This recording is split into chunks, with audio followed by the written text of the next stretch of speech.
Greetings and thank you for listening to Family Worship Radio. I am your host, Lee Dodd.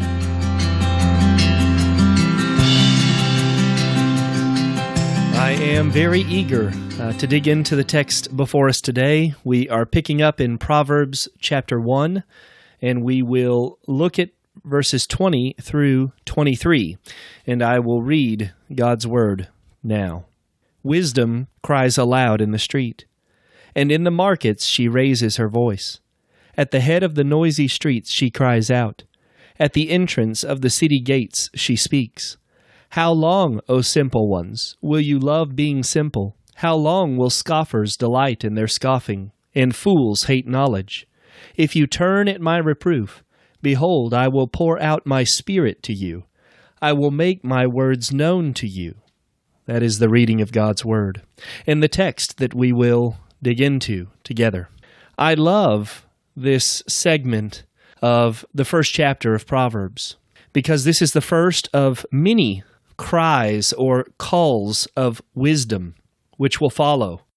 Wisdom cries aloud in the street. In the market she raises her voice. This is a beautiful picture of wisdom personified. And what does that mean? Wisdom is given human-like features. We see wisdom here in the text, verse 20, as being a person. Later we will see wisdom referred to as she. So being a female person calling out to hearers in the streets. She will plead with them and reason with them and give promises to them if they would but follow her ways. It is a glorious picture before us because I have great confidence that the wisdom spoken of throughout the book of Proverbs are actual foreshadowing references to Jesus Christ.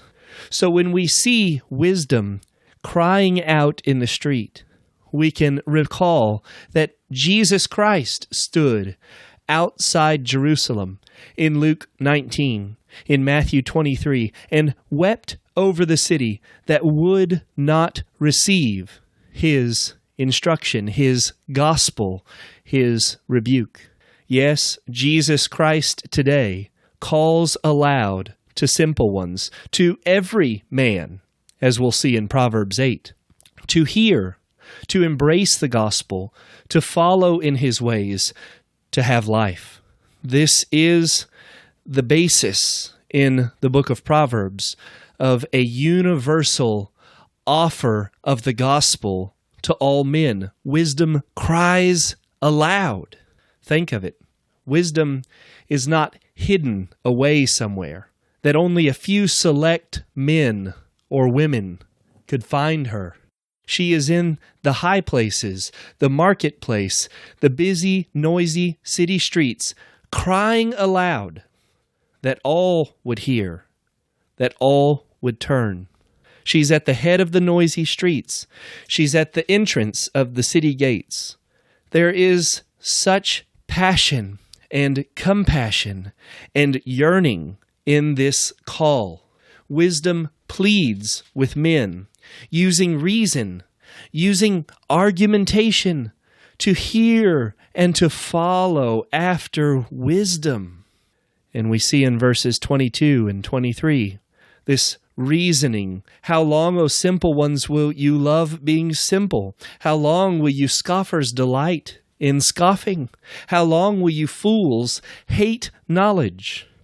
And that is what a fool is, one who hates or despises knowledge. We saw that in verse 7 of Proverbs. Fools despise wisdom and instruction.